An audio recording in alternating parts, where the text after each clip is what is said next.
For those of y'all who haven't seen me before, my name is Morgan. I'm the one that sends all the annoying emails all season and postseason and preseason.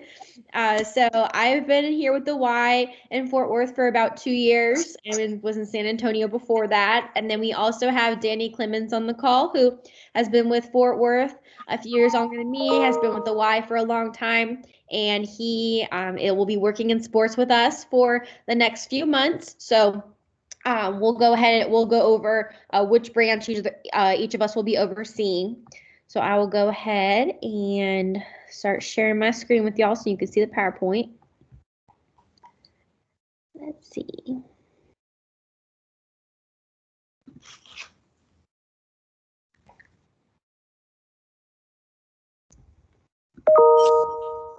There we go. Alrighty. Oops. Okay. Skipping ahead on me there. Okay, so here is our contact information. These are the branches that we're going to be overseeing. So it's a little different from the fall if you play with us in the fall, and very different from the spring. So I'll be overseeing anything going on with Benbrook, Hood County, Joshua, Ryan, and the sports complex. And then Danny will be taking the north part of town, and that's going to be Airport, McDonald, North Park, and Northwest. So our emails are there. You should have gotten emails from both of us already. And then for if you need to call us, you can call the YMCA that you're associated with, and they will transfer you to our lines. We work at a couple different Ys every single week, so we're rarely at our specific desk and our specific phone. So email is always the quickest way, but feel free to give the Y a call, and they'll transfer you over to us, and we'll get back to you. So Danny's going to talk to you a little bit about expectations, which, being previous Y parents, you should understand what our expectations are, but we're going to review it just in case anybody needs a refresher. So communication's key for both you guys and the coaches. It's helpful for the coach to know if your kid's not going to be there to make a game plan or a practice plan. But we also talk to the coach about communicating with you in case things change regarding practice or games. Most important thing is remember the core values: caring, honesty, respect, and responsibility. We're out here for fun, for the kids to learn, for the kids to be engaged and learn and be active. We don't need to be negative towards your kid or other people's kids, especially. If you're engaging with kids, always stay positive. And remember, the kids are watching not just on the field, but they're listening to you. If they're playing, they can hear you all the way to the car. So just remember how much of an impact you have on the kids and what you say and do. And then when it comes to, I understand there's going to be issues with an officiating, with calls, what have you, whether it's a disagreement on rules interpretation or what you saw. That is understandable. We know that's going to happen. Our officials aren't going to get everything right. But handle that as an adult. We would prefer you respect the coaches, our staff. If you have an issue, bring it up with Morgan or I so we can correct that issue if it's a problem. If you have a question for the official, there's always time after the game possibly to address them, as long as you do it with respect. If you need to talk to official, we prefer you go through the coach, just so that there's already a connection between the official and the coach. But just remember what we're there for. It's not all about winning; it's about having fun and getting the kids out there and being active. So. And then if y'all have been with the Y before in any capacity, you have probably heard about our annual campaign. We're wrapping up everything from 2021 now and looking forward to getting started on a new campaign later this year. It really ramps up in the fall, but we do start talking about things in the spring because we want to make sure that everyone is aware of what we're doing. This past year, our goal was to raise, I think, about $1.2 million, and all of that goes back into scholarships for our participants. So whether that be a membership to a Y for a family, sports, swim lessons, day camp, any YMCA activity, we want to make sure that no one is turned away due to an inability to pay. So those are super important. It's so important for us to be able to raise those funds and not have to turn anybody away from the Y. So you'll hear some of this. So this is just to put it in your mind that when we start talking about it, the importance of it, and if you want to get involved or sponsor a team or know someone who might want to, please reach out to us and we can get you that information. And so next, if you're with us in the fall, you know all about our COVID safety protocols. We're going to highlight a few things on here just because this is incredibly important this season as it was last season. And if you played with us last spring, this is going to be a lot of new information for you guys. So we have sent out links to access our website where we have kind of everything on one page right now. We have our calendars, we have our rules, our return to play guidelines. So as far as mask protocol goes, any spectators, players over the age of 10, coaches and staff must wear a face shield or a mask when they're entering the YMCA facilities. Only players should be taking their masks off while they're there. Some kids do like to play with the mask on, or they prefer to, which is completely fine. They are allowed to. That's their choice. If they want to run around with their mask, that's okay. But everyone else, spectators, must wear one. Even when you're sitting down, you have to have one on. Our coaches are going to be coaching with them. Our referees are going to be running down the field, reffing in them. I know this isn't everyone's favorite part of the world right now, but it is necessary, especially when we have these large gatherings. We will have social distance boxes around the fields again, so that way your family group can sit in one location, and then a few feet away we'll have another box. But we do have a lot of people that come out to these games. We have a lot of children, and as much as we try and spread everyone out and time the games, it's still a lot of people, and we have to make sure that we're doing our part in the community to not contribute to any spread of the virus. So I understand that not everyone agrees with having to do this, but we do ask that when you're in our program and you're at our facilities that you do respect this. My staff, myself, Danny, we all have a job to do, and one of those jobs is enforcing this. We don't want to have any COVID-related shutdowns of the teams. We're going to have over 1,300 participants throughout Fort Worth, and in the north and the south, and it's imperative that we follow these to make sure that we're not putting anyone at more risk by coming to play in our program. So our staff will be out there.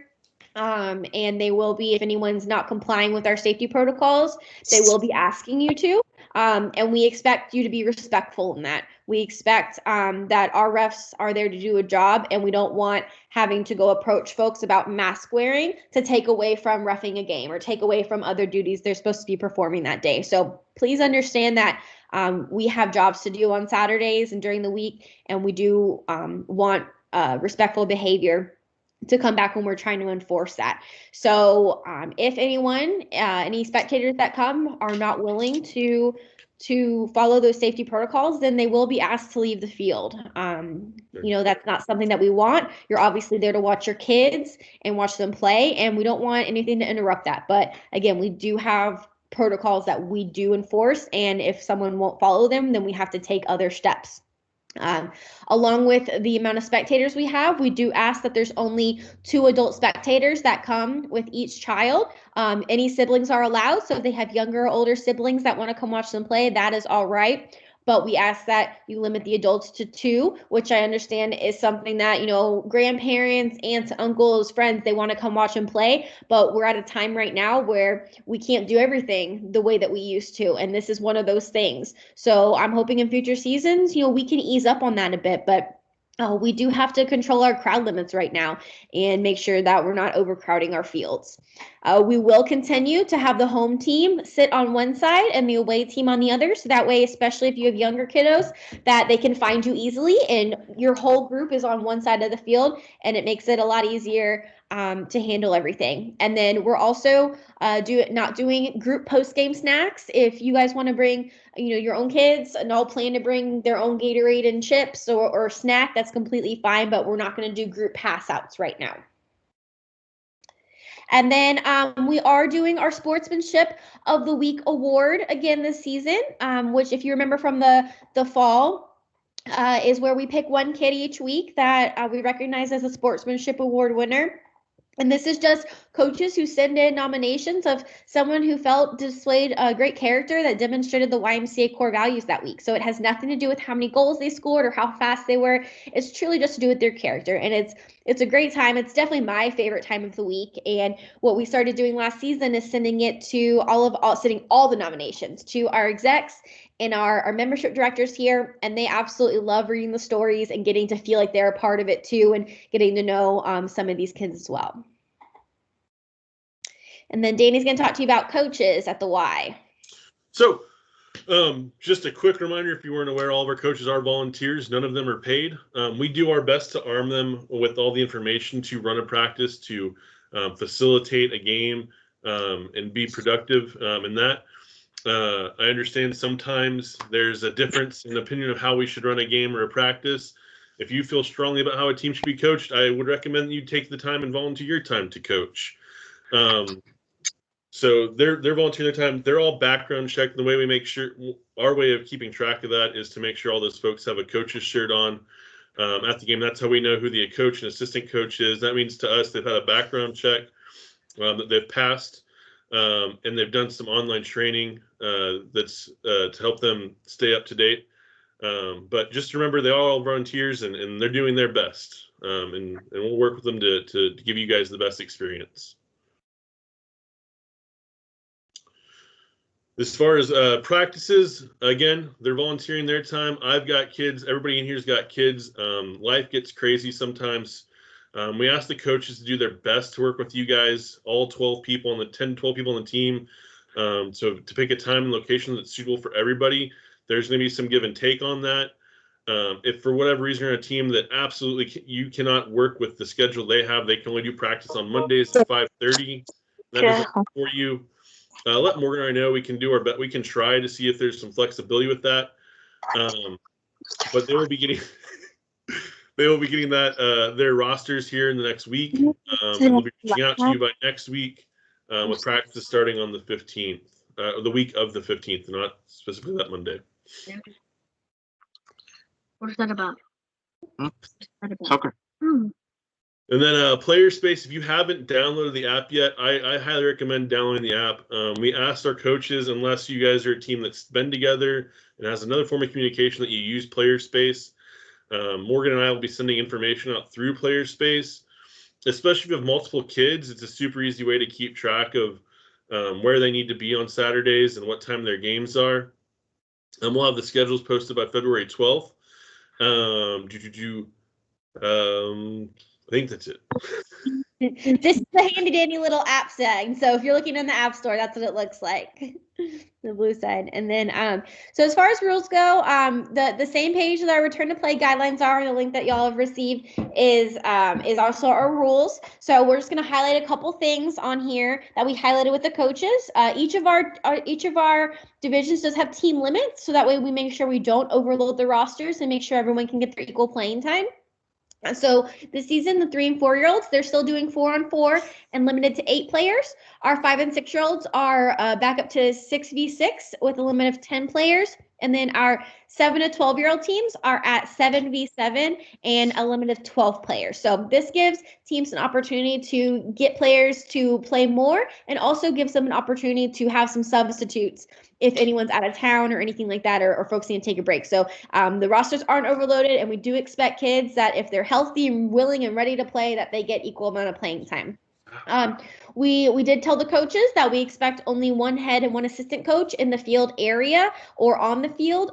For our 3 to 4, 5 to 6, you can have a coach on the field, not 5 adults on the field, because that kind of overwhelms everyone. So we ask that you leave that to the coaches. And then they will be wearing coaches shirts. That way we can identify them. If there's anything we need to go contact a coach about, we can easily point them out in the crowd. We did also tell them that any playing of illegal or ineligible players will result in suspensions. So that could be someone who is not registered in the league that may want to come play for a week if you're short players. That cannot happen. And it also can't happen for kids who are too old to be in a certain division to play down, or kids who are way too young to play in a division to play up. So we have looked at all the rosters. Everyone is in the same the right age division that they're supposed to be in. So if there's ever a time where a team is short players, we've asked coaches to either contact their opponent or contact us and let us know. And, we can see about the other team lending players. It's something we do all the time that is completely acceptable in this league. We just want to make sure that the kids are able to play and don't miss out because kids might be missing. And then any type of misbehavior from coaches, parents, or players will result in suspensions. This is something that we want everyone to come out and have a good time and feel safe at our leagues. And anything that compromises that will not be tolerated. An example that I always use is, especially for parents sitting on the sidelines, there should never be a time when anyone talks about another person's child unless it's in an uplifting manner. So if you're saying they made a great play, or they're really great, or they're super kind, things like that, but nothing derogatory should ever be said about someone else's child.